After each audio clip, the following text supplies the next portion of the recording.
on to buy low and sell high. If you guys don't know what that means, buy low is basically trade for a player or acquire a player that has low stock value right now that you don't have to dish out a lot to get onto your team, and it will help you out later on in the season. And then sell high is basically a player who's outperformed or overperformed so far, and you have to get him off your team and get as much value as you can for him right now because he's going to be trash later. Yep.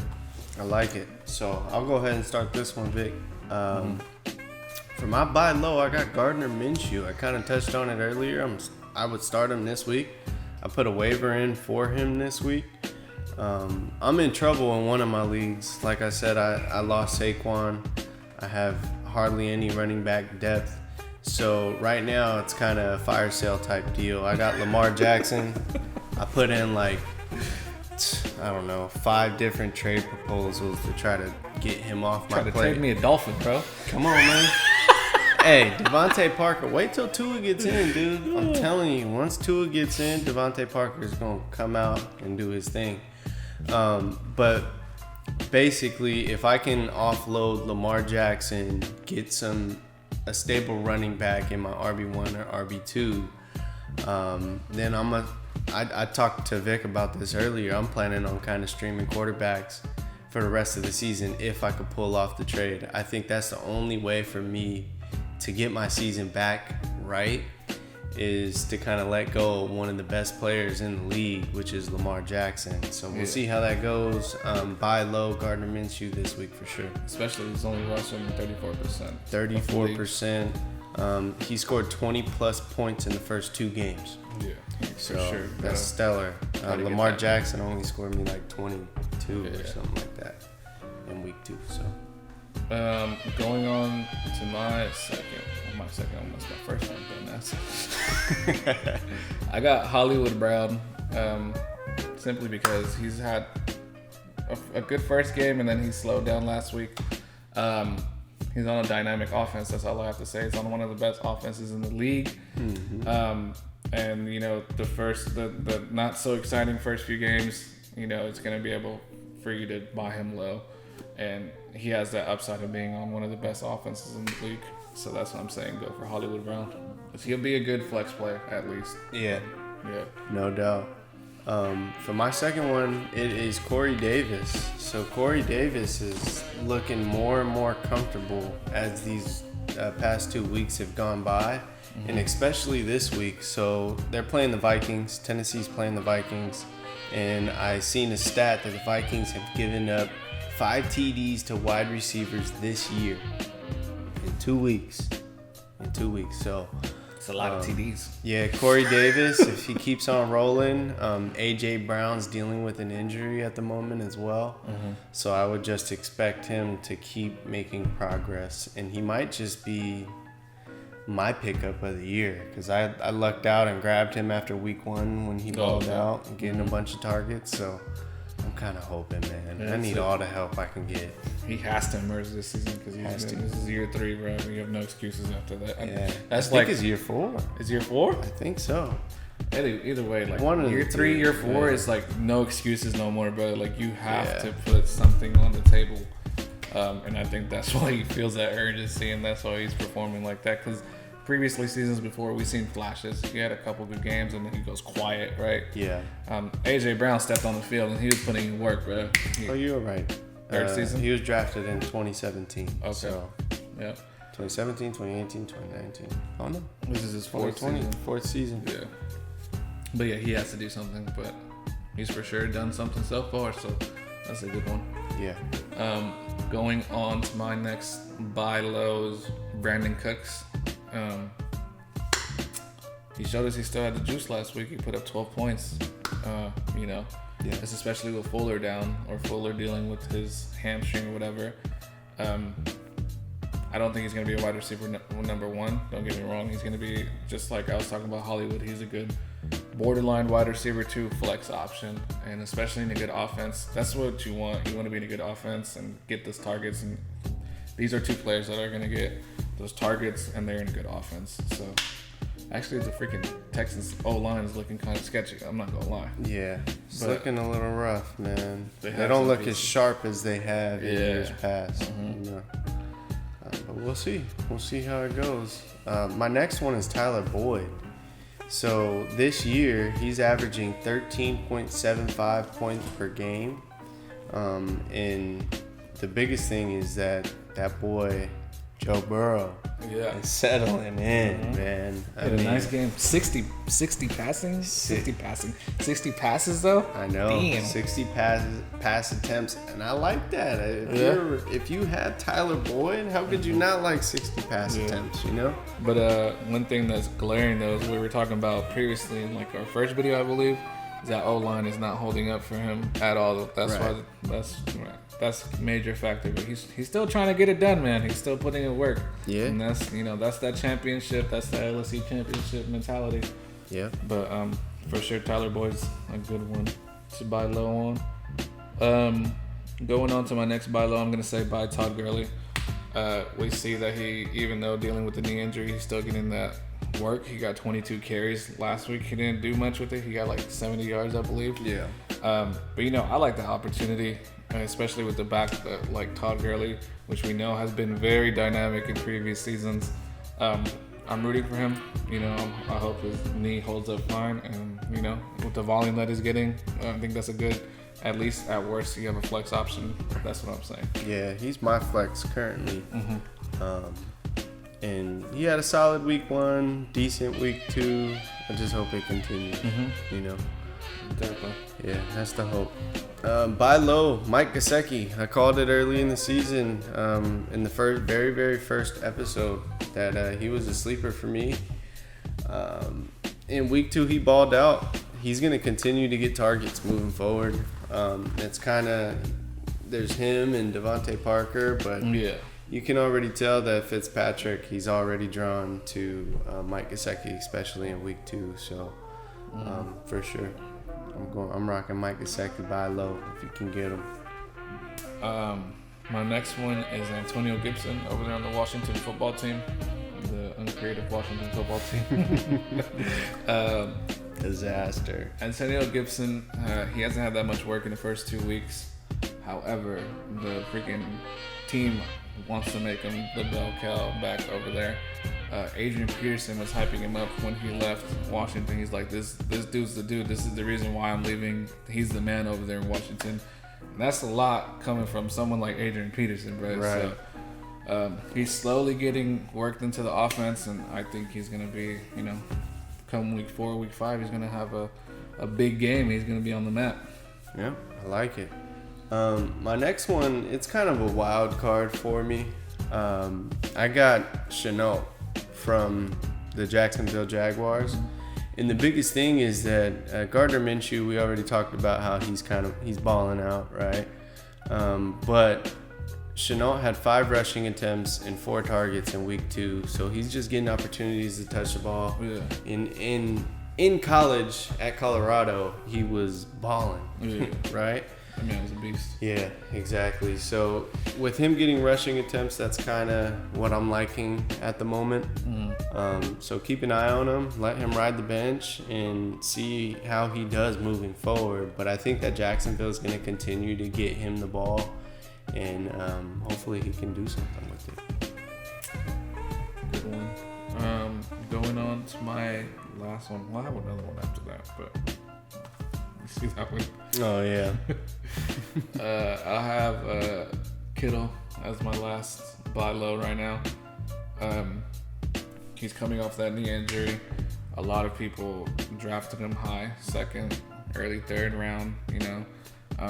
It's their tight end number 1, and they're freaking out because they don't have a quarterback over there in San Francisco because Jimmy G's dealing with some injury too. That whole 49ers team was unfortunately hurt. Probably one of the worst teams hurt last weekend. But That was a rough week for him, man. yeah, I honestly feel bad for him. yeah, that's for rough, real. bro. I haven't seen nothing like that in a minute, bro. They lost 2 D linemen, their quarterback, a running back, freaking, bro. It's It the was week rough. before. Yeah, it's rough, bro. But Kittle is still the tight end number one. He's still a difference maker on that team. He's gonna come back even if you have Nick Mullins in the game. We've seen it before. Nick Mullins and Kittle, connected, and they had some good games. You can get them fairly cheaply right now because people are worrying due to injury and due to no quarterback and yada yada yada. But yeah, Kittle I think is probably one of your best buy lows right now. You want to hit him with that last one? And we have an extra one. An extra one. You can buy CMC low. He's gonna be out for up to 4 weeks minimum, up to 7 weeks max, I believe.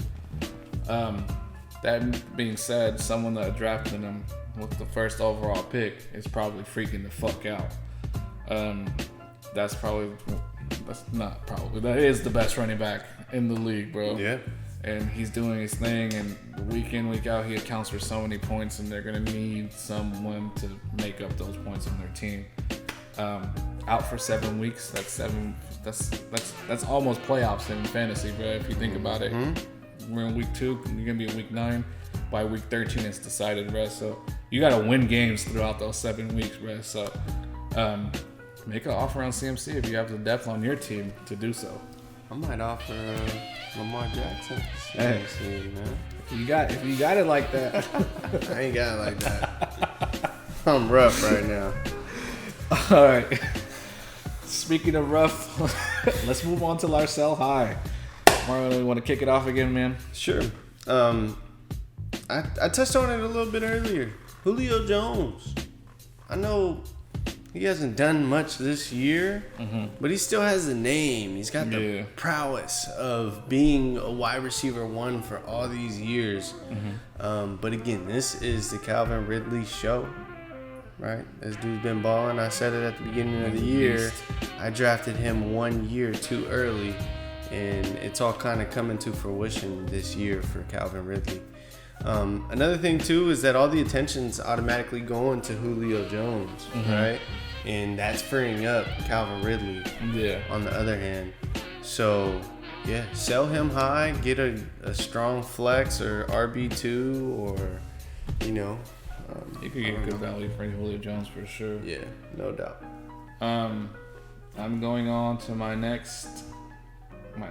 first. Why do I keep on doing this? You high, Nick? No, I'm not. Surprisingly, he's not high this week. I know. Either. I'm sober as can be right now.